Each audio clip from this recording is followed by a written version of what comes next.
I bet that there's a surgery that you do that might be simple enough for me to learn how to do it. And I have no training as a physician. Now, hopefully you kind of have this, like, what the heck are you talking about, Zed? How dare you?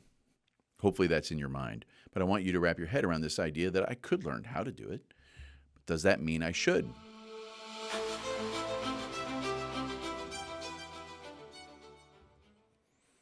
Welcome to another episode of the Physician Growth Accelerator, a show where we break down your medical practice systems into vitals, give you the tools to diagnose root cause of what may be restricting your growth, and prescribe what to do about it.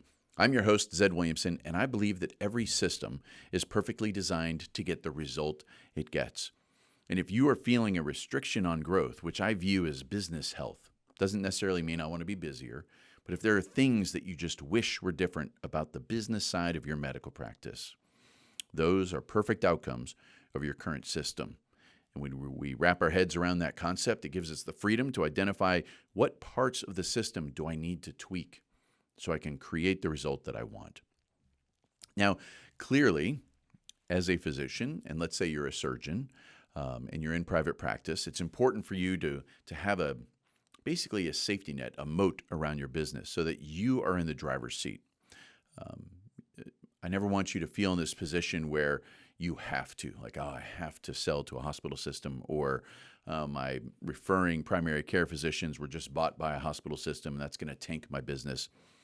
I never want someone to feel that way because I do believe that we can control the outcome that we want if we dive into these systems.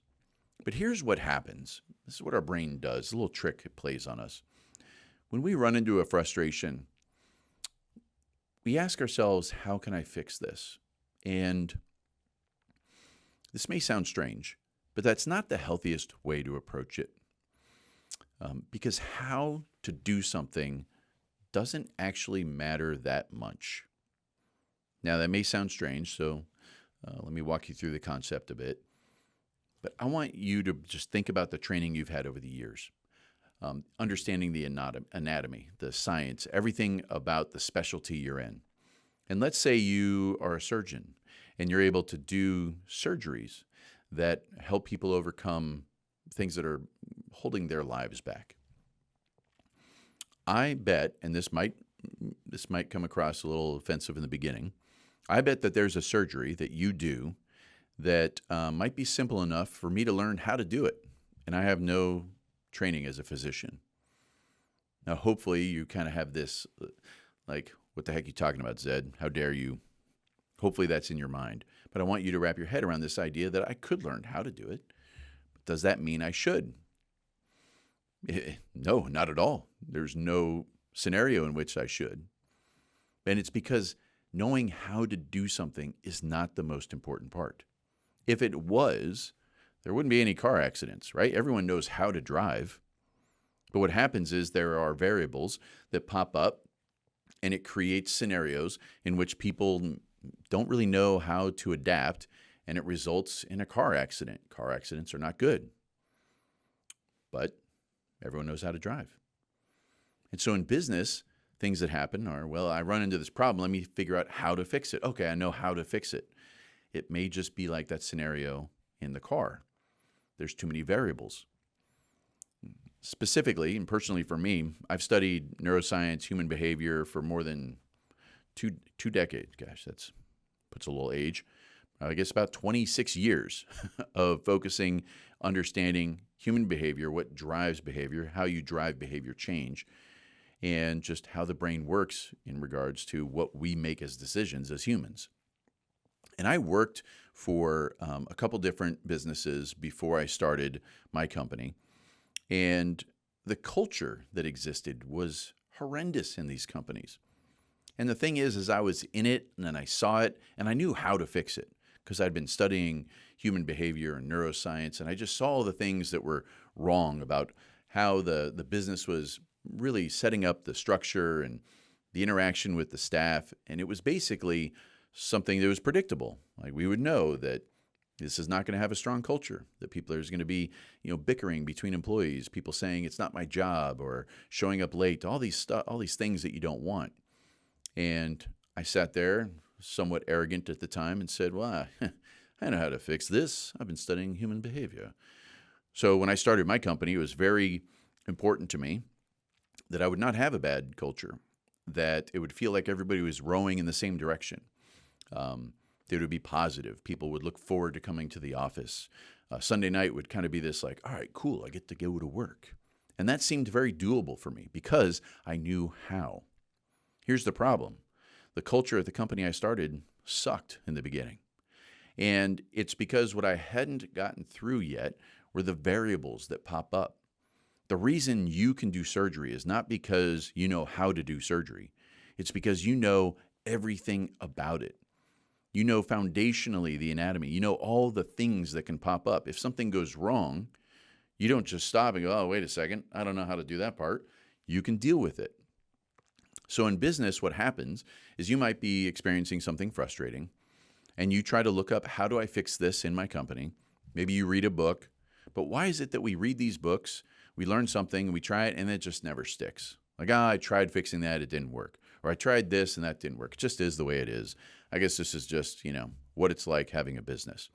And it's because knowing how is not the most important part. You have to understand what gets in the way.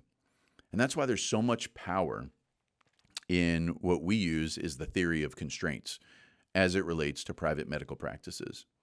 Constraints or pinch points, barriers, if you understand what those are, now you can take the knowledge of how to do something and actually create the outcome you're looking for. Just like when you perform surgery on a patient that's dealing with something.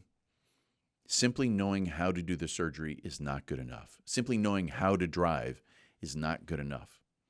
And in business, when we see these things pop up, even if you go do the little research and you say, okay, here's this problem. How do I fix this problem?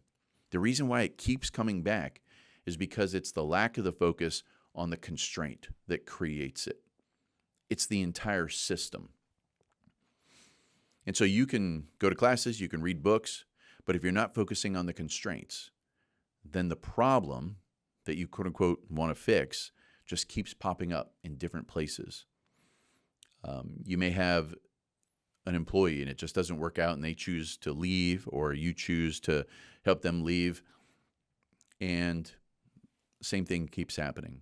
You keep hiring people. So then your brain starts going, well, I guess it's just hard to hire good people, or I can't afford good people.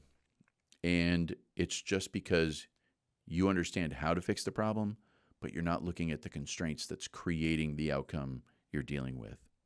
So when you think about something you're frustrated with, before you jump into a fix, before you jump into a repair, realize that you are probably just looking at a symptom. You're just looking at something that's bubbling up to the top. And when you look to fix a how and what's bubbling up to the top, you never actually address the root cause. Imagine a patient, and let's say they have issues with their stomach, and they're always sick to the stomach.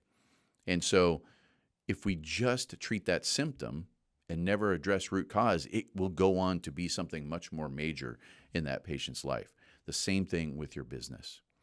So it's good to understand how. We have to understand how to fix these things. But we can't rely on that by itself. The key is to dive into the system that's creating the symptom that you're witnessing, and tear that system apart. Look at it piece by piece and go, okay, what is creating this thing that I feel like I need to fix? Because once you understand that foundation, now the how to fix it means so much more to you and your business. And if you just have this sense about your medical practice that you're not really sure, you can't put your finger on what is frustrating you, it's not perfect, right? It's going well, you're doing okay, you're doing fine, but it's just not really going above and beyond. Or maybe you feel like you've hit a plateau. Go to physiciangrowthaccelerator.com and check your vitals. That'll help you identify where is maybe this pinch point, where's this constraint, and look at it and then tear that system apart. Dive deeper than the symptom itself and look to see what is creating this outcome that is basically making my business something that I'm not super excited about. If you're not super excited Sunday night, looking towards Monday morning, there's a constraint somewhere. And once you identify it, that's when you can apply root cause solutions that affect your business in so many different ways. So I hope that's helpful. Like I said, go to physiciangrowthaccelerator.com, click on Check My Vitals, and we'll see you next time on the Physician Growth Accelerator.